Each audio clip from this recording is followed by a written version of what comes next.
कभी सोचा है कोई इंसान तुम्हें मुस्कुरा कर देखे और उसी मुस्कान के पीछे तुम्हारे दिमाग के साथ खेल रहा हो? कोई ऐसा दोस्त जो तुम्हें सलाह देने के बहाने धीरे धीरे तुम्हारे सोचने का तरीका बदल दे? या वो प्यार जो दिखने में सच्चा लगे पर असल में एक जाल हो, इमोशनल कंट्रोल का खेल? आज हम उतरने वाले हैं इंसानी दिमाग के उस हिस्से में जहां अंधेरा है लेकिन सच्चाई भी वहीं छिपी है। यह है डार्क साइकोलॉजी, वो साइंस जो बताती है कि लोग दूसरों को कैसे मैनिपुलेट करते हैं, कैसे कंट्रोल करते हैं और कभी-कभी कैसे हमें खुद से दूर कर देते हैं। तो तैयार हो जाओ, क्योंकि आज हम जानेंगे दिमाग के अंधेरे खेल, डार्क साइकोलॉजी का सच। Chapter 1, manipulation. जब दिमाग बनता है हथियार। हर मैनिपुलेशन की शुरुआत एक ही चीज से होती है, ट्रस्ट। लोग सबसे पहले तुम्हारा भरोसा जीतते हैं, फिर उसी भरोसे से तुम्हारे खिलाफ खेलते हैं। सोचो, कभी किसी ने तुम्हें कहा हो, मैं तो तुम्हारा भला चाहता हूं, और उसी लाइन के पीछे छिपा होता है एक सटल प्रेशर कि तुम वही करो जो वो चाहता है। डार्क साइकोलॉजिस्ट्स इसी फॉर्मूला का इस्तेमाल करते हैं। वो तुम्हें महसूस कराते हैं कि डिसीजन तुम्हारा है, पर असल में कंट्रोल उनका होता है। उदाहरण के तौर पर, अगर कोई कहे, मुझे तो फर्क नहीं पड़ता तुम किससे बात करते हो, लेकिन फिर चेहरा गिरा ले, तो तुम्हारे अंदर गिल्ट पैदा होता है। अब वो गिल्ट तुम्हें ड्राइव करेगा, ना कि तुम्हारा खुद का लॉजिक। यही है मैनिपुलेशन का सबसे डेंजरस हिस्सा। वो दिमाग पर नहीं, इमोशन पर कंट्रोल करता है। Chapter 2, emotional traps. जब प्यार बनता है जाल। अब बात करते हैं रिश्तों की, क्योंकि प्यार के अंदर सबसे ज्यादा डार्क साइकोलॉजी छिपी होती है। कई बार हमें लगता है किसी ने हमें बहुत गहराई से समझा, वो हमें कंप्लीट करता है, लेकिन असल में वो ऑब्जर्व कर रहा होता है हमारी कमजोरियां, डर, इनसिक्योरिटीज। पहले वो उन पर सूदिंग वर्ड्स लगाता है, और जब तुम पूरी तरह इमोशनली खुल जाओ, वो कंट्रोल शिफ्ट हो जाता है। अब तुम्हें लगता है तुम उससे प्यार करते हो, पर सच्चाई ये है कि तुम उसकी साइकोलॉजिकल डिपेंडेंसी में फंस चुके हो। यह वही फंदा है जिसे कहते हैं love bombing, control, withdrawal, guilt cycle. वो तुम्हें एक्सट्रीम प्यार देता है, फिर अचानक ठंडा हो जाता है। तुम परेशान हो जाते हो, मैंने क्या गलती की, और अब तुम खुद ही उसे खुश करने लगते हो। यहां से शुरू होता है कंट्रोल का चेन। Chapter 3, mind control. कैसे इंसान दूसरों के विचार बदल देता है। कभी तुम्हें महसूस हुआ है कि कोई तुम्हारे दिमाग के अंदर बैठकर तुम्हारे फैसले ले रहा है? तुम सोचते हो कि तुम अपनी चॉइस से काम कर रहे हो, लेकिन सच्चाई ये होती है कि तुम्हारे सोचने का तरीका ही किसी और ने डिजाइन किया होता है। यही है माइंड कंट्रोल। डार्क साइकोलॉजी में माइंड कंट्रोल का मतलब सिर्फ हिप्नोसिस या मैजिक नहीं होता, बल्कि वो सटल तरीके होते हैं जिनसे इंसान तुम्हारे दिमाग को प्रोग्राम करता है। Step 1, perception hijacking. जब सोचने का नजरिया बदल दिया जाता है, हर इंसान दुनिया को अपने नजरिए से देखता है। माइंड कंट्रोल वहीं शुरू होता है जब कोई तुम्हारे नजरिए को तोड़ देता है। उदाहरण के लिए, मान लो तुम्हारा कोई दोस्त या पार्टनर तुम्हें कहे, तुम हमेशा गलत लोगों पर भरोसा करते हो। अब यह बात सिर्फ एक स्टेटमेंट नहीं है, ये एक सीड है जो तुम्हारे दिमाग में बो दिया गया है। अब जब भी तुम किसी पर भरोसा करने जाओगे, तुम्हारे अंदर एक डाउट उठेगा, क्या मैं फिर गलती कर रहा हूं? और अब तुम्हारा डिसीजन तुम्हारा नहीं रहा, वो उस इंसान के प्लांटेड डाउट से कंट्रोल हो गया। यही है परसेप्शन हाईजैक। वो तुम्हारे माइंड की लेंस बदल देता है, जिससे तुम हर चीज को उसकी नजरों से देखने लगते हो। Step 2, emotional triggering. जब फीलिंग से कंट्रोल लिया जाता है, लोगों का दिमाग लॉजिक से नहीं, इमोशंस से चलता है। माइंड कंट्रोलर ये जानते हैं, इसीलिए वो लॉजिक नहीं समझाते, वो फीलिंग्स बनाते हैं। कभी किसी ने तुम्हें गिल्ट फील कराया हो, जैसे मैंने तो तुम्हारे लिए इतना कुछ किया, और ये गिल्ट तुम्हारे अंदर एक इमोशनल ट्रिगर एक्टिवेट करता है। अब तुम वो काम करने लगते हो जो वो चाहता है, सिर्फ इस डर से कि कहीं तुम बुरा इंसान ना लगो। ये एक हिडन रिमोट होता है जो तुम्हारे दिमाग को बिना छुए चलाता है। डार्क साइकोलॉजी में इसे कहते हैं इमोशनल कंडीशनिंग। वो हर बार तुम्हें इमोशन से रिएक्ट करवाता है ताकि तुम कभी न्यूट्रल सोच ही ना सको। Step 3, repetition, reward. जब दिमाग सीख जाता है झुकना, माइंड कंट्रोल एक दिन में नहीं होता, यह एक प्रोसेस है। हर बार जब तुम उसकी बात मानते हो, वो तुम्हें थोड़ा सा प्यार, शांति या अप्रूवल देता है, और जब नहीं मानते, वो तुमसे डिस्टेंस बना लेता है। तुम्हारा ब्रेन इस पैटर्न को रिकॉग्नाइज कर लेता है। अगर मैं उसकी बात मानता हूं मुझे पीस मिलती है, अगर नहीं मानता मुझे गिल्ट या लोनलीनेस मिलती है। धीरे धीरे तुम्हारा सबकॉन्शियस ये पैटर्न सीख जाता है। अब तुम्हें बिना बोले ही समझ आता है कि क्या करना है, और यहीं पर तुम खुद ही कंट्रोलर के लिए पपेट बन जाते हो। इस प्रोसेस को कहते हैं ऑपरेंट कंडीशनिंग, यानी इंसान को ऐसे ट्रेन करना कि वो खुद से वही करे जो तुम चाहो।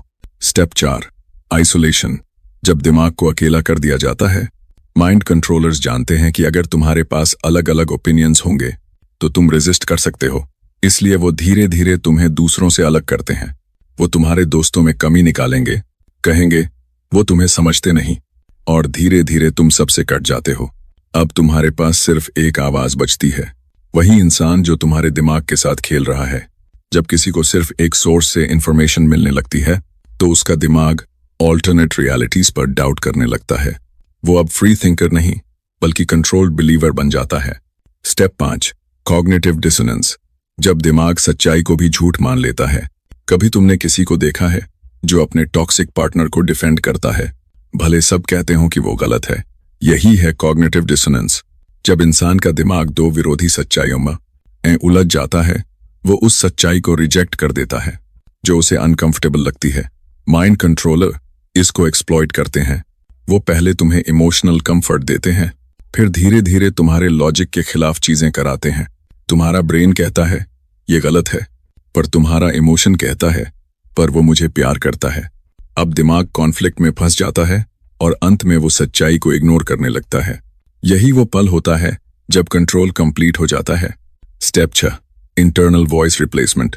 जब दिमाग अपनी नहीं सुनता, माइंड कंट्रोल का अंतिम चरण है जब तुम्हारा इनर वॉइस तुम्हारा नहीं रहता। अब जब तुम कोई फैसला लेते हो तो तुम्हारे अंदर एक आवाज आती है, अगर उसे ये अच्छा नहीं लगा तो शायद मैं ओवर रिएक्ट कर रहा हूं, मुझे थोड़ा और एडजस्ट करना चाहिए। ध्यान दो, अब ये तुम्हारे खुद के विचार नहीं हैं, ये वो आवाज है जो किसी और ने तुम्हारे माइंड में इंस्टॉल की है। तुम अब अपनी जिंदगी नहीं जी रहे, तुम किसी और के डिजाइन किए हुए बिलीफ सिस्टम में जी रहे हो। Step 7, breaking free. दिमाग को वापस अपने कंट्रोल में लाना। माइंड कंट्रोल का तोड़ एक ही है, अवेयरनेस। क्योंकि कोई भी मैनिपुलेशन तभी काम करता है जब तुम्हें उसका एहसास नहीं होता। जैसे ही तुम रिकॉग्नाइज करते हो कि मेरे डिसीजंस में किसी और का इन्फ्लुएंस है, तुम्हारा दिमाग रेजिस्ट करना शुरू कर देता है। प्रैक्टिस करो। हर बार जब कोई तुम्हें गिल्ट फील कराए, रुको और सोचो, क्या ये मेरी गलती है या बस कंट्रोल टैक्टिक? और धीरे धीरे तुम फिर से अपने दिमाग के मालिक बन जाते हो। कंक्लूजन, माइंड कंट्रोल का असली मतलब, माइंड कंट्रोल सिर्फ दूसरों पर नहीं, खुद पर भी लागू होता है। जिस दिन तुम अपने इमोशन, गिल्ट और फियर पर कंट्रोल पालोगे, उस दिन कोई भी तुम्हारे दिमाग से खेल नहीं पाएगा। क्योंकि असली फ्रीडम का मतलब है अपने दिमाग को खुद चलाना, ना कि किसी और के रिमोट से। Chapter 4, power games.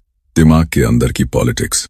Background tone, हल्की टेंशन, जैसे हवा में कुछ अनकहा है। सोचो, एक कमरे में 5 लोग हैं, सिर्फ एक बोल रहा है, बाकी सब चुप हैं, लेकिन सभी उसी की बातों के हिसाब से रिएक्ट कर रहे हैं। कभी सोचा है क्यों? क्योंकि उस कमरे में एक अनसीन पावर गेम चल रहा है, जहां शब्द नहीं बल्कि प्रेजेंस ही कंट्रोल करती है। स्टेप 1, द साइलेंट कंट्रोलर, जो बोलता नहीं पर सबको चलाता है। कुछ लोग ऐसे होते हैं जो कम बोलते हैं पर हर शब्द के पीछे वेट होता है। वो जानबूझकर साइलेंस का इस्तेमाल करते हैं क्योंकि साइलेंस प्रेशर पैदा करता है। मान लो तुमने किसी मीटिंग में अपनी राय रखी और सामने वाला कुछ नहीं बोला, बस शांत रहा।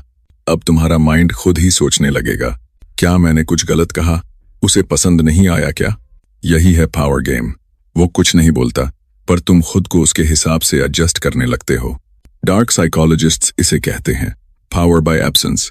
कभी कभी सबसे जोरदार कंट्रोल वही होता है जो बोला नहीं जाता। स्टेप 2, सोशल मैनिपुलेशन, ग्रुप के थ्रू कंट्रोल। हर सोसाइटी, हर वर्क प्लेस में कुछ लोग ऐसे होते हैं जो दूसरों की इमेज के साथ खेलते हैं। वो सीधे अटैक नहीं करते बल्कि इनडायरेक्टली तुम्हारी रेपुटेशन को शेप करते हैं। उदाहरण के लिए, अगर कोई कहे मुझे नहीं पता कि उसने ये जानबूझकर किया या गलती से, तो वो तुम्हें ओपनली ब्लेम नहीं कर रहा पर सुनने वाले के माइंड में डाउट का बीज बो रहा है। अब ग्रुप तुम्हें अलग नजर से देखेगा और तुम्हें खुद को प्रूव करने की जरूरत महसूस होगी। यह सटल पावर प्ले है, control through perception. Step 3, energy vampires, जो दूसरों की पॉजिटिविटी से जीते हैं। कभी ऐसे इंसान से मिले हो जो हर बार बात करने के बाद तुम्हें थका देता है, जैसे तुम्हारी सारी एनर्जी खींच ली गई हो। वो है एनर्जी वैम्पायर्स।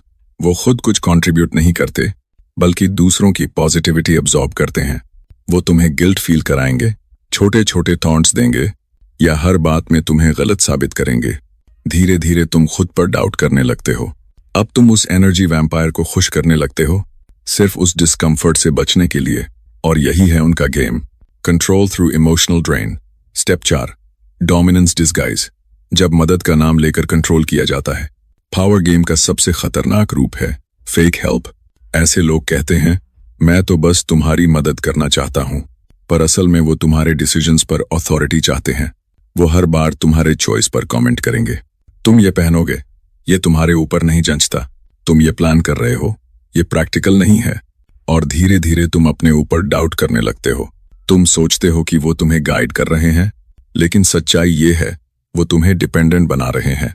यह है डिस्गाइज्ड डोमिनेंस। वो तुम्हारे कॉन्फिडेंस को तोड़ते हैं और उसी टूटे हुए कॉन्फिडेंस से कंट्रोल लेते हैं। स्टेप 5, हायरार्की इल्यूजन, जब इंसान खुद को छोटा मानने लगता है। पावर गेम्स का सबसे कॉमन वेपन है स्टेटस इल्यूजन। कभी किसी ने ऐसा बिहेव किया कि तुम्हें लगा वो मुझसे बड़ा है, ज्यादा जानता है, तो तुम्हारा सबकॉन्शियस खुद ही लोअर पोजीशन मान लेता है। अब कम्युनिकेशन एक लेवल पर नहीं रहती, बल्कि ऊपर नीचे की दिशा में चलने लगती है। और वही गैप कंट्रोल का रास्ता बन जाता है। माइंड कंट्रोल सिर्फ वर्ड से नहीं, बल्कि हायरार्की के इल्यूजन से भी काम करता है। स्टेप 6, फियर ऑफ रिजेक्शन, जब डर से हम ओबे करने लगते हैं। हर इंसान के अंदर एक डर होता है, लोग क्या सोचेंगे। पावरफुल लोग इसी डर का इस्तेमाल करते हैं। वो सटल थ्रेट्स देते हैं, जैसे अगर तुमने ये नहीं किया तो तुम्हें हैंडल करना मुश्किल होगा, या तुम्हारे बिना भी सिस्टम चल जाएगा। अब तुम रिबेलियन नहीं, ओबीडियंस चुनते हो, क्योंकि रिजेक्शन का डर कंट्रोल का सबसे बड़ा टूल है। डार्क साइकोलॉजिस्ट्स कहते हैं, fear is the shortest route to obedience.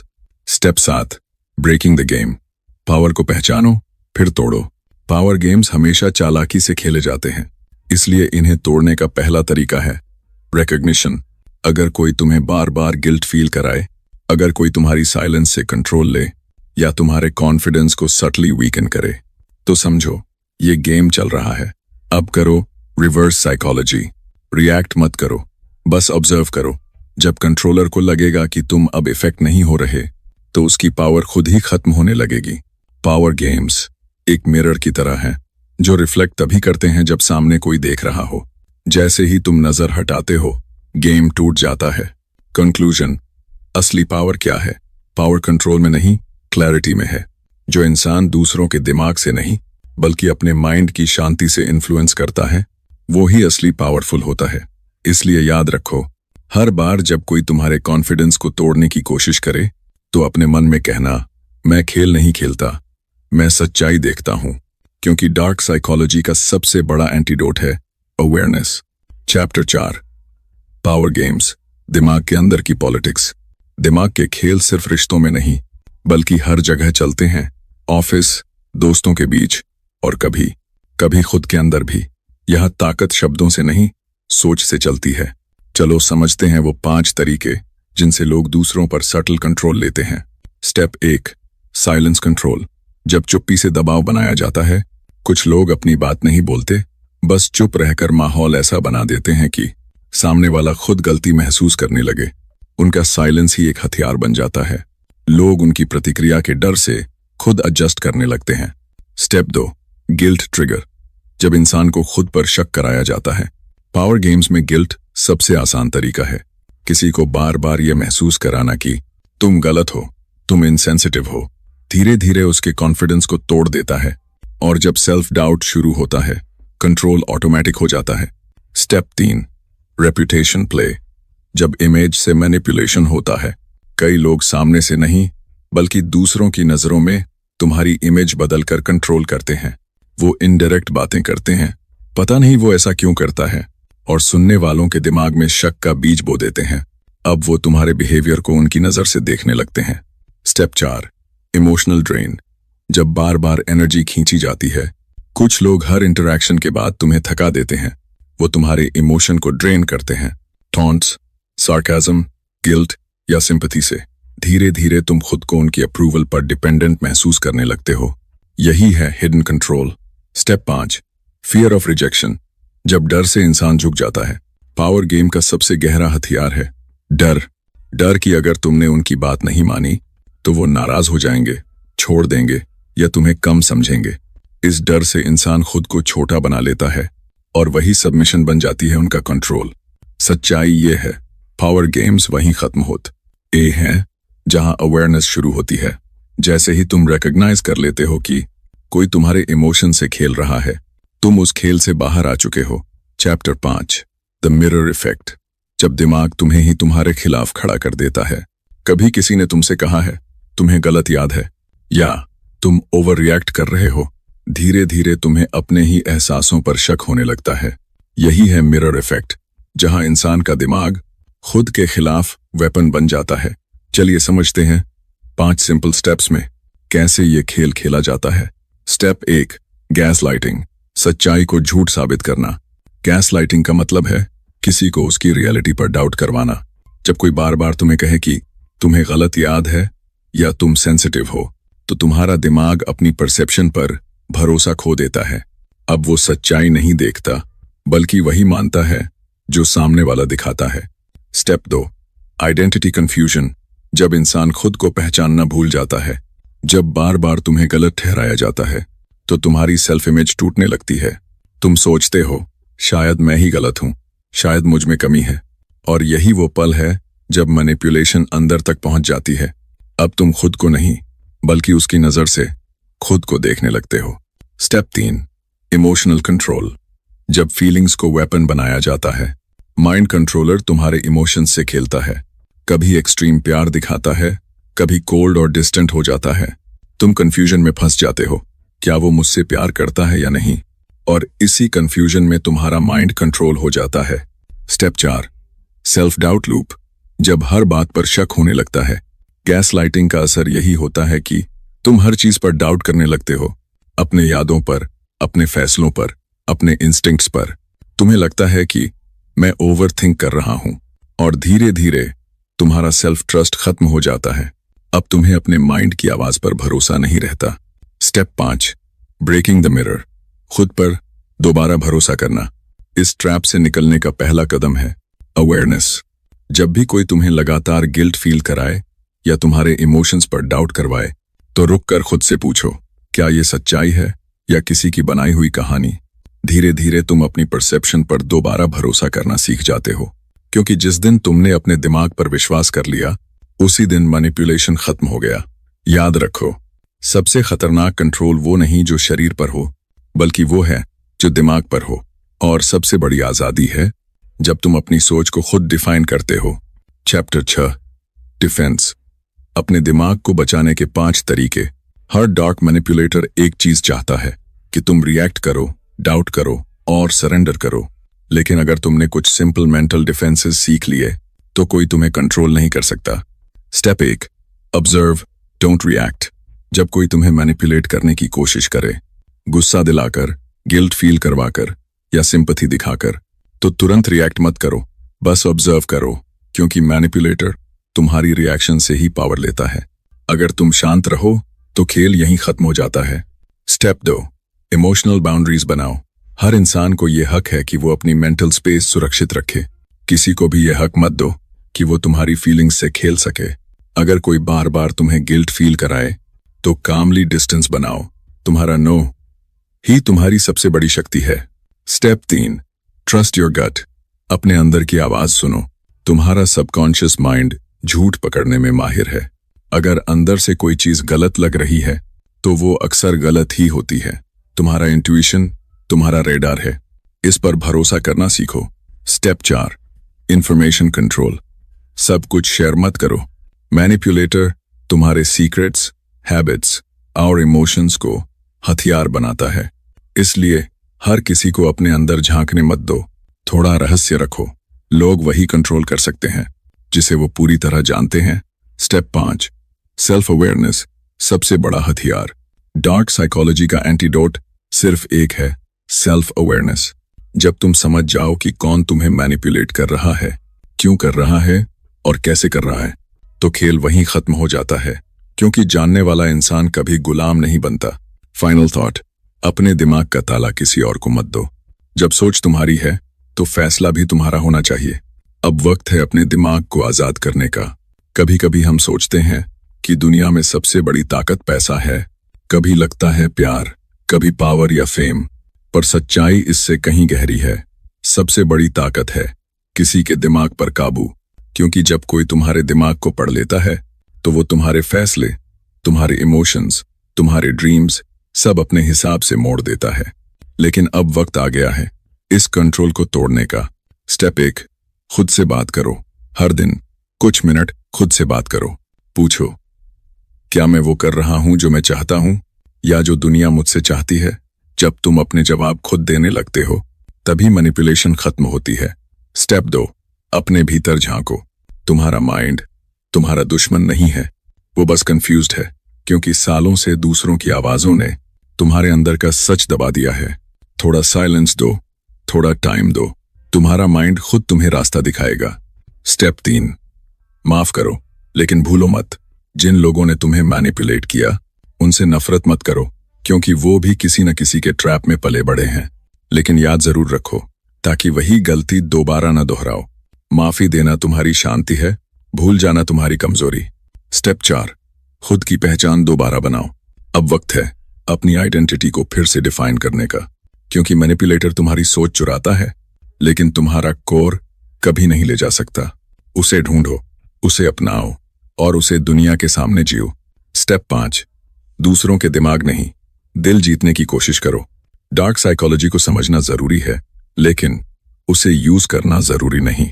असल ताकत दूसरों को गिराकर नहीं, बल्कि खुद को उठाकर दिखाने में है।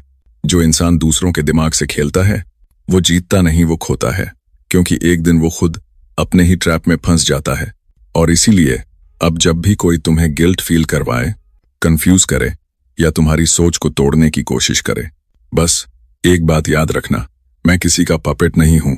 मेरे इमोशन, मेरे थॉट, मेरी जिंदगी अब सिर्फ मेरी है। धीरे धीरे सांस लो, गहराई से, क्योंकि तुम्हारा माइंड अब आजाद है। तुम्हारा कंट्रोल वापस तुम्हारे हाथों में है। और अब तुम दुनिया को नहीं, दुनिया तुम्हें समझने की कोशिश करेगी। यह थी डार्क साइकोलॉजी का सच। अगर यह कहानी तुम्हें सोचने पर मजबूर करे तो इसे दूसरों के साथ जरूर बांटो, क्योंकि अवेयरनेस ही वो रोशनी है जो हर अंधेरे खेल को खत्म कर देती है। मिलते हैं अगले सफर में, जहां हम फिर दिमाग के किसी और कोने की सच्चाई खोलेंगे। तब तक सोचो, समझो और सबसे ज्यादा खुद पर भरोसा रखो। अगर आपको ये कहानी पसंद आई और आपने कुछ नया सीखा तो अभी सब्सक्राइब करें वोकल किताब को, ताकि आप कभी भी दिमाग के इन रहस्यों से पीछे न रह जाएं। याद रखो, ज्ञान जितना जल्दी पकड़ोगे उतनी जल्दी तुम अपने दिमाग के मालिक बनोगे।